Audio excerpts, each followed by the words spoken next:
Jamal Washington's hands were black with motor oil and his back ached from crawling under Mrs. Peterson's old Buick all morning. The Arizona sun was brutal at noon, making the metal tools hot to touch without gloves he couldn't afford to replace. He wiped his palms on his already stained work shirt and squinted down the empty stretch of Highway 60. That's when he saw her. A sleek black sedan sat motionless on the shoulder. Its hazard lights blinking like a distress signal. Steam rose from under the hood in thin wisps. Jamal had seen plenty of broken-down cars in his 32 years, but this one looked expensive.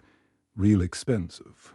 The kind of car that cost more than he'd make in 5 years of fixing lawnmowers and patch welding. Exhaust pipes.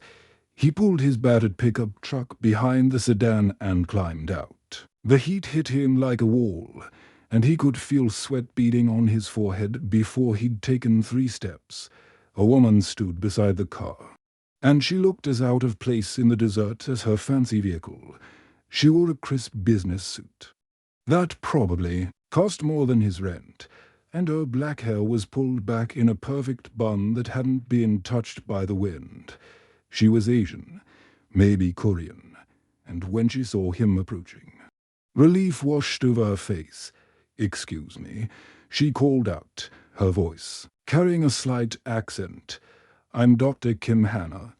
My car just died completely. 1 second it was running fine. The next second everything went dark." Jamal nodded and walked round to the front of her car. "Let me take a look." "Ma'am, I'm Jamal. I fix things." She stepped aside as he popped the hood, and what he saw inside made him stop breathing for a moment. Sure, there was a regular engine block and the usual belts and hoses he'd expect to find. But scattered throughout the engine bay were things that didn't belong. Crystal-like components the size of his fist pulsed with a soft blue light. Thin metal wires that looked more like silver threads connected these crystals to parts of the engine he couldn't identify. "Ma'am," Jamal said slowly, "this isn't like any engine I've ever seen." Dr. Kim stepped closer, and he caught a whiff of expensive perfume mixed with something else. Something that smelled like ozone after a lightning strike. "Can you fix it?" she asked, and there was something desperate in her voice that made him look at her more carefully. She was scared, not just worried about being stranded, but genuinely frightened in a way that made his chest tighten with concern. Jamal had been fixing engines since he was 12 years old. When his grandfather first showed him how to gap spark plugs in the backyard, he'd learned that every engine had its own personality, its own rhythm. Some purred like cats, others growled like angry dogs, but this engine was silent in a way that felt wrong. He placed his hands on the strange crystal components, and they felt warm to the touch, not hot like overheated metal, but warm like something alive. As his fingers moved over the surface, he could feel vibrations so subtle they were almost imaginary, like a heartbeat that had stopped. "There's a disruption in the harmonic flow," he said without thinking, then paused. Where had those words come from?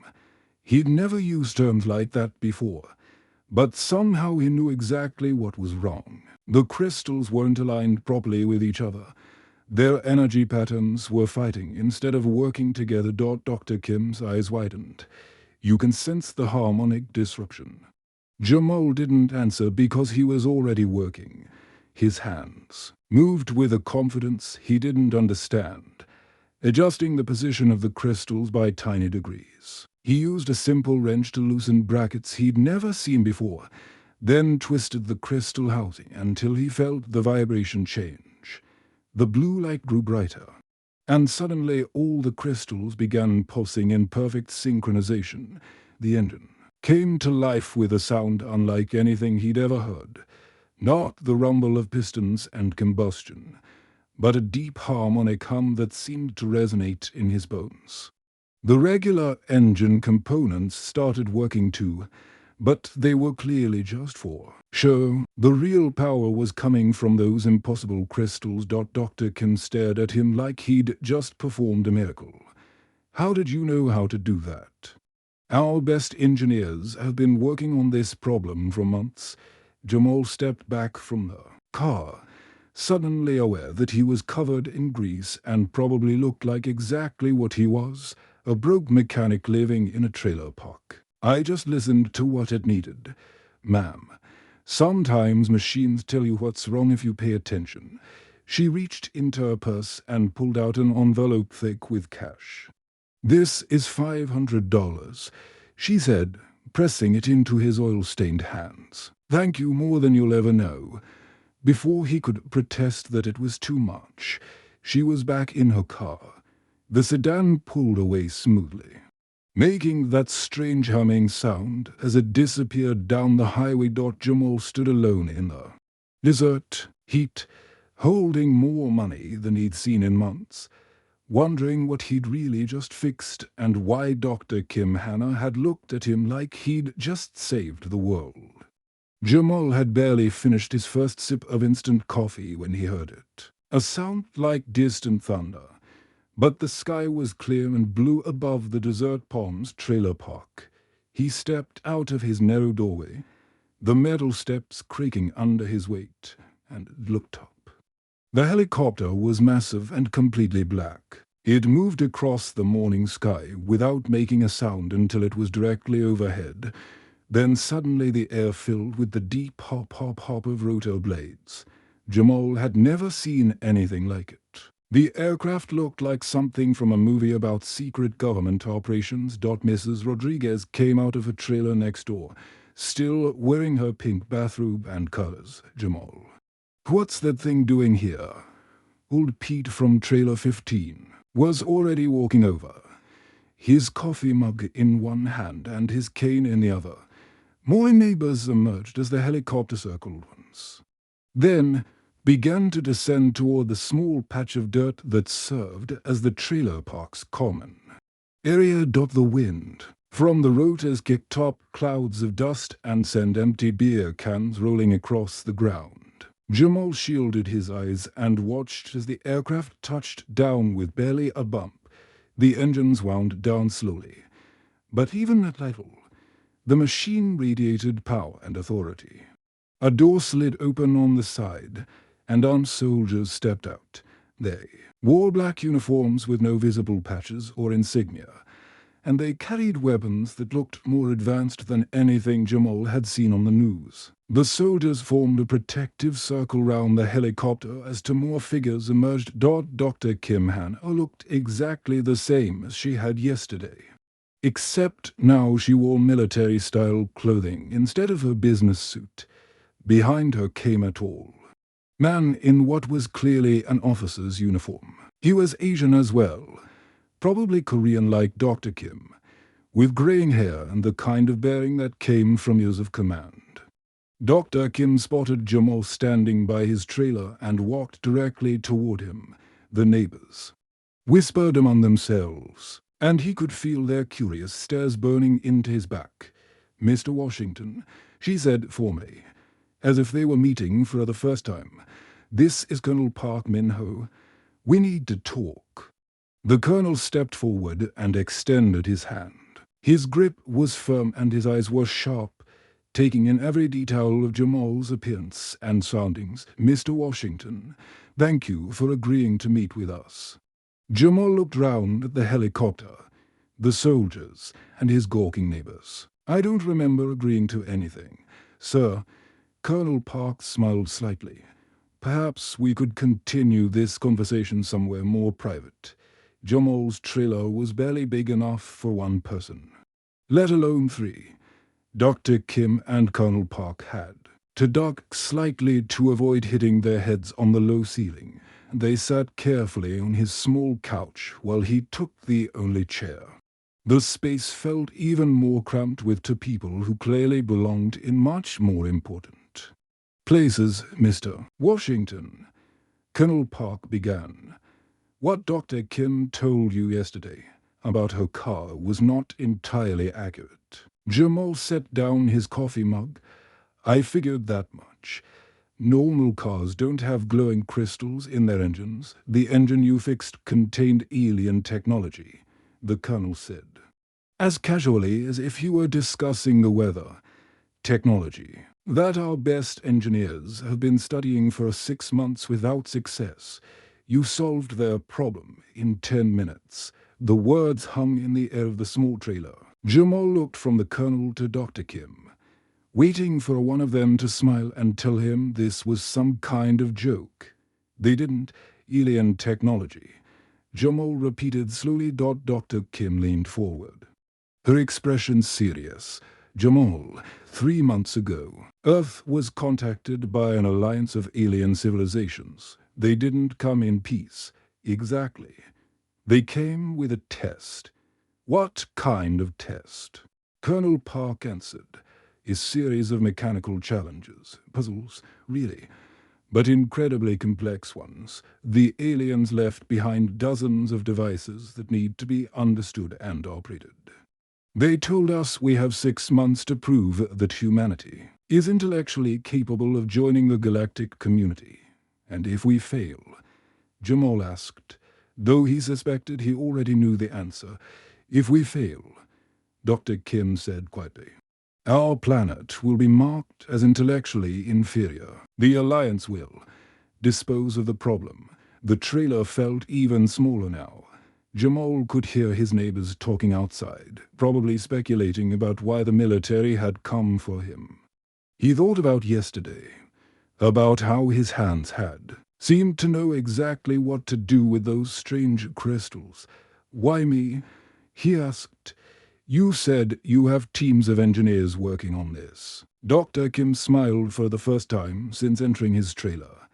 Because you see solutions where PhDs see only problems. Yesterday, you looked at alien technology that has stumped some of the smartest people on Earth. And you fixed it like it was a broken lawnmower. I just listened to what it needed, Jamal said.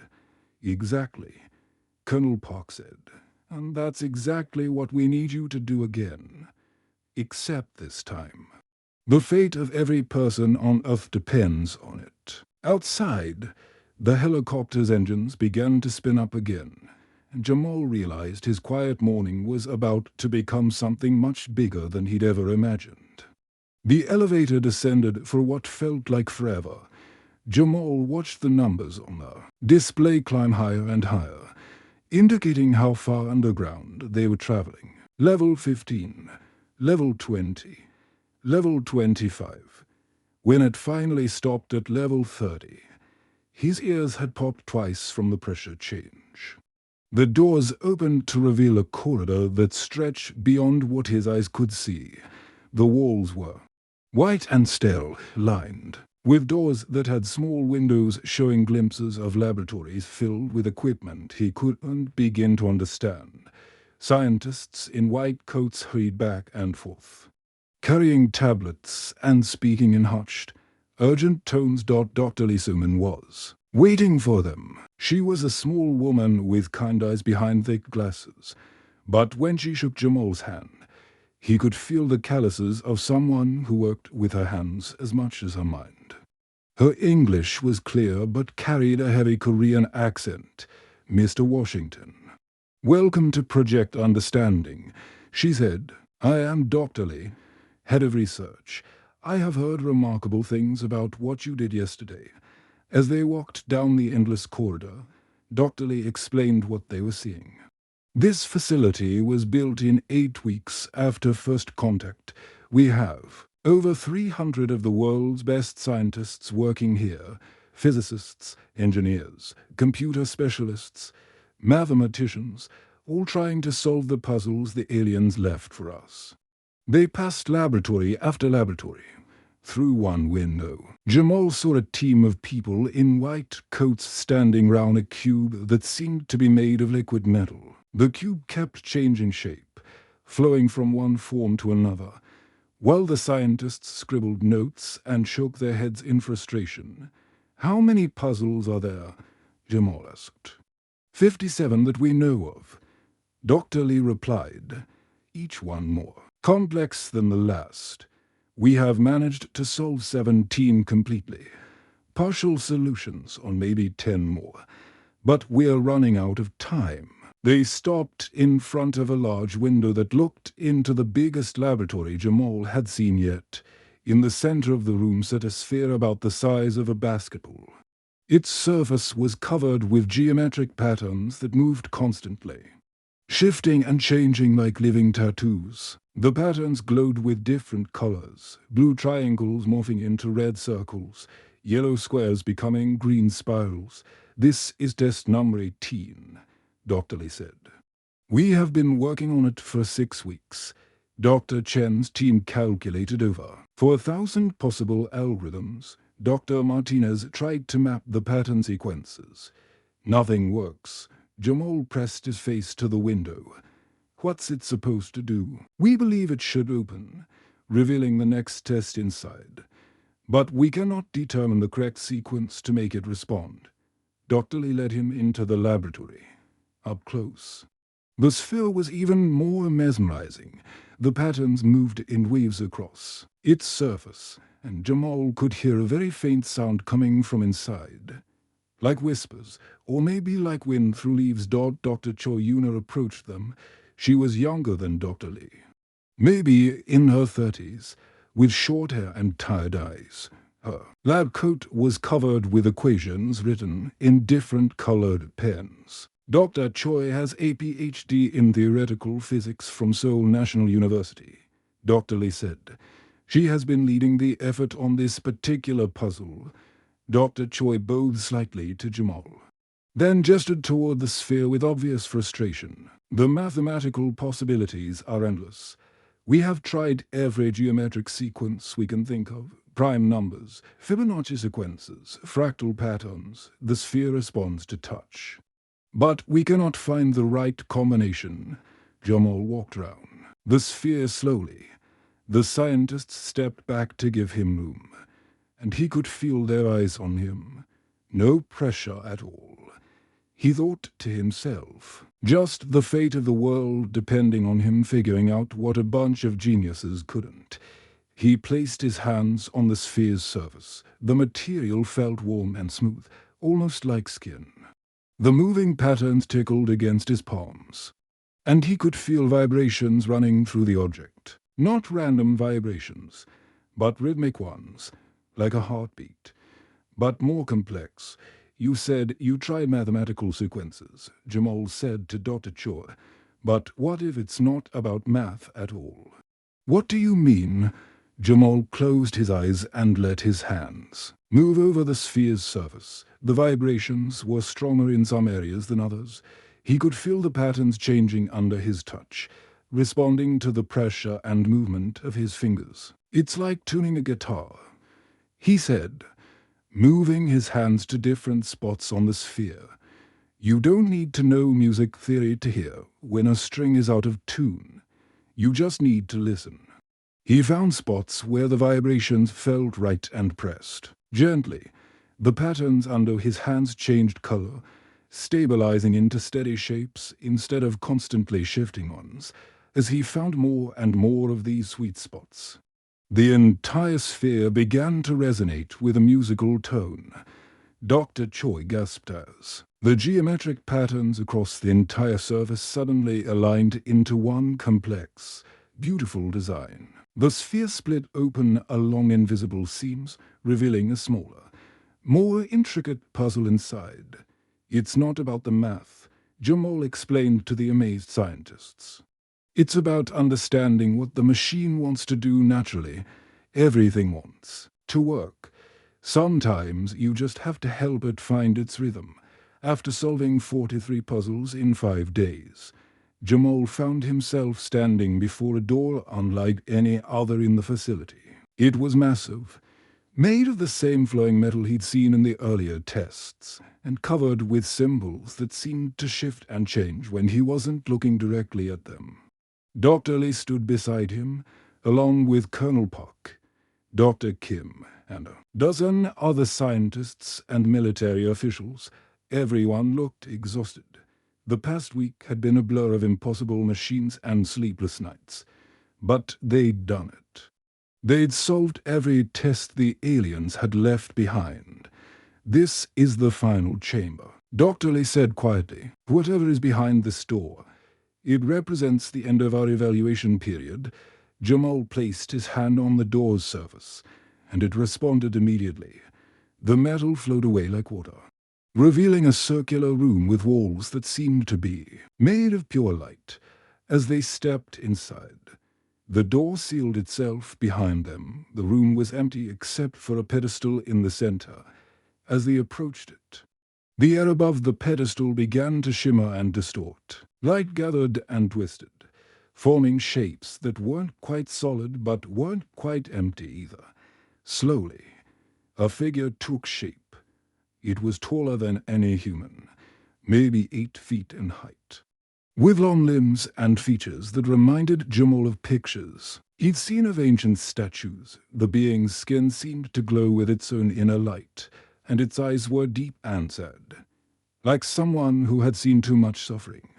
When it spoke, its voice came from everywhere at once, echoing off the walls of light. Greetings, humans of Earth. I am Commander Volthek of the Galactic Resistance.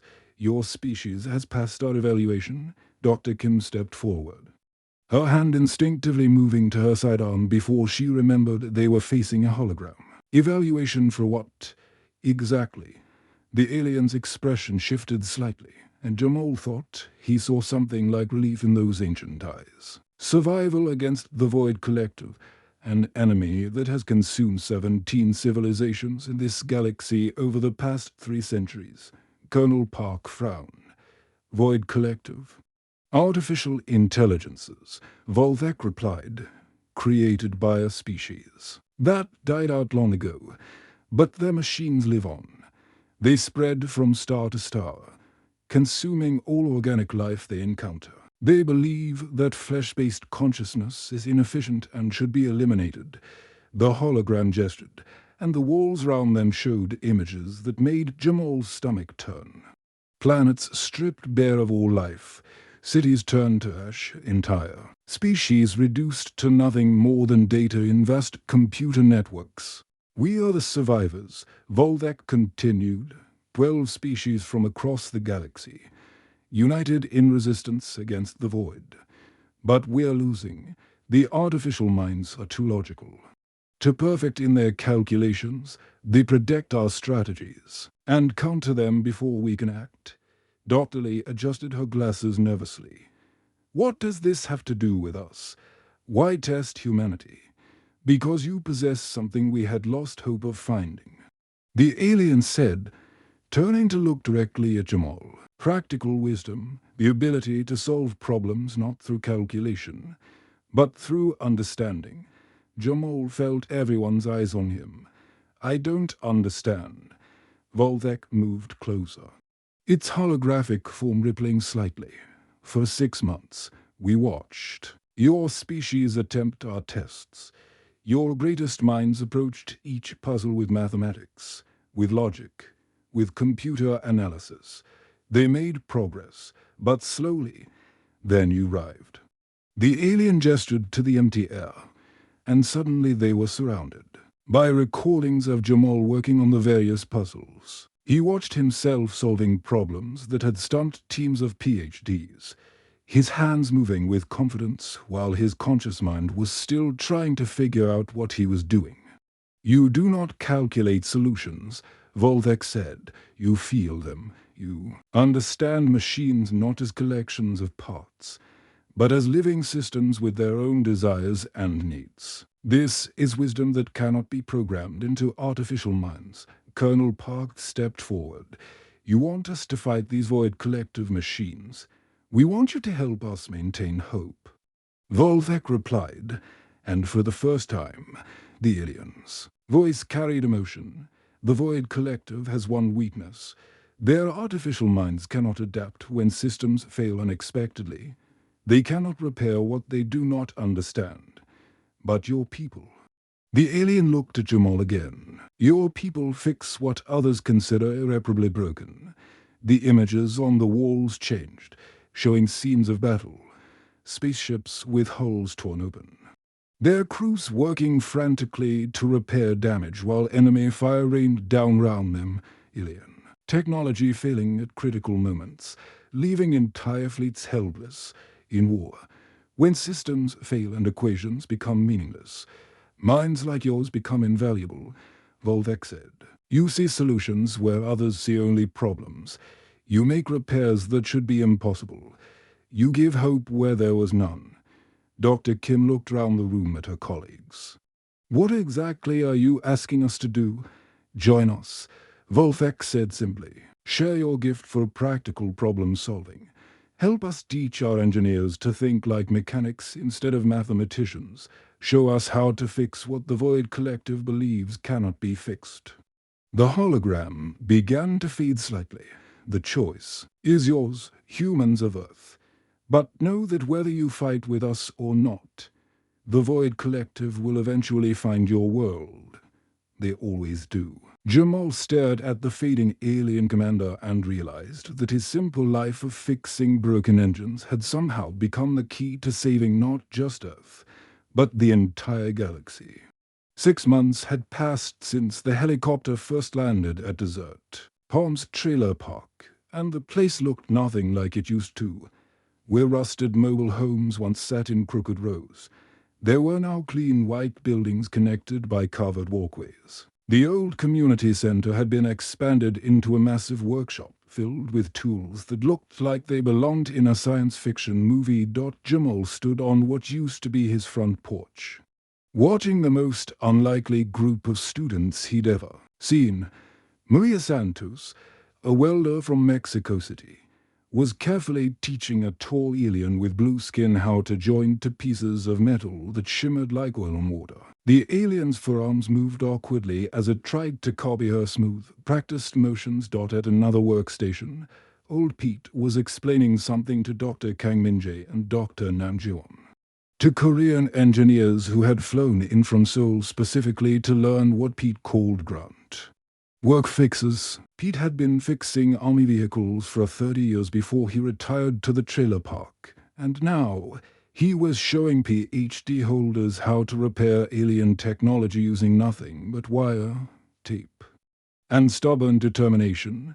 The trick ain't knowing what's supposed to happen, Pete was saying, his weathered hands demonstrating on a device that looked like a crystal flower. The trick is knowing what to do when it don't happen like it's supposed to. Mrs. Rodriguez had become something of a celebrity. The 60-year-old woman who used to fix air conditioners for her neighbors was now teaching welding techniques that worked on alien alloys.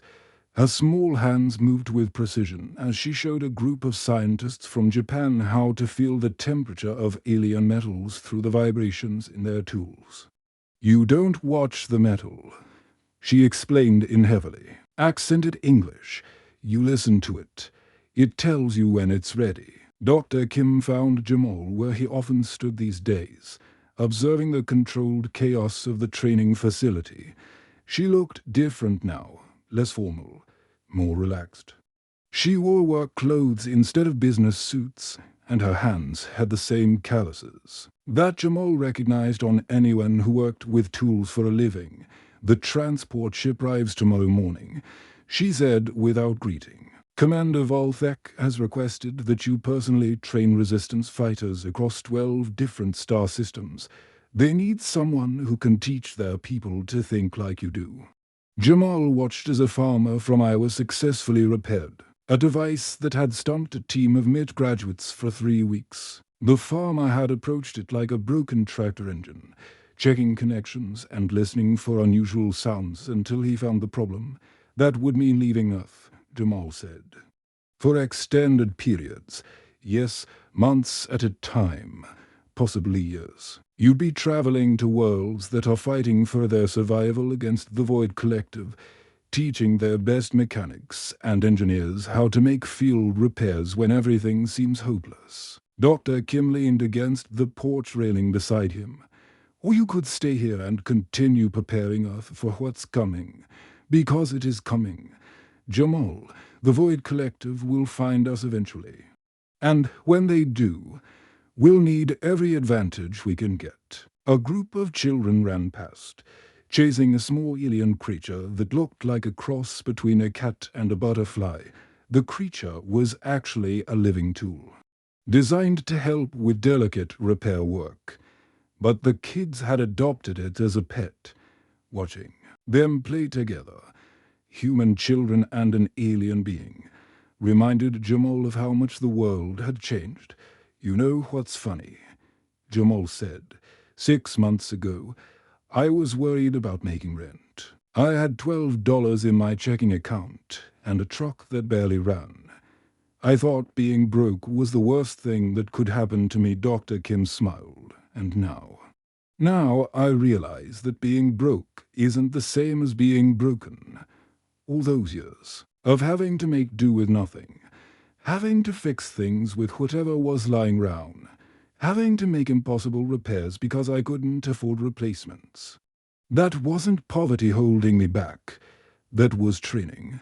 He gestured toward the workshop where Mrs. Rodriguez was demonstrating how to repair alien technology using a modified hair curler and some coat hangers. Every person here knows something that billion-dollar research teams don't.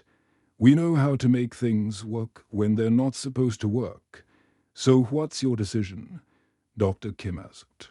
Jamal picked up his toolbox from where it sat beside the door. It was the same battered red toolbox he'd inherited from his grandfather. Though now it contained some tools that would have been pure fantasy 6 months ago. Why should I have to choose? He said. You taught me that sometimes the best solution is the one nobody expects. Earth needs people who can defend it when the Void Collective arrives. But those 12 star systems need help right now. And their people are dying while they wait for someone to teach them what we know. He opened the toolbox and checked its contents, making sure everything was secure for travel. I'll split my time. Spend a few months out there training resistance fighters, then come back here to work with our people. Keep going back and forth until either we win this war or there's nothing left to fight for. As the sun set over the transformed trailer park, painting the desert sky in shades of orange and purple, Jamal realized that sometimes the most important job in the universe was simply knowing how to fix what everyone else thought was beyond repair. And whether that was a broken-down car on Highway 60 or the hopes of an entire galaxy, the approach was exactly the same. Listen to what's wrong. Understand what's needed. Use whatever tools you have, and never give up on making things work. The transport ship would arrive tomorrow, and with it, the next chapter of the strangest career change in human history. But tonight, Jamal Washington was exactly where he belonged, surrounded by people who understood that the most powerful force in the universe wasn't advanced technology or superior firepower. It was the simple human refusal to accept that anything was truly broken beyond repair.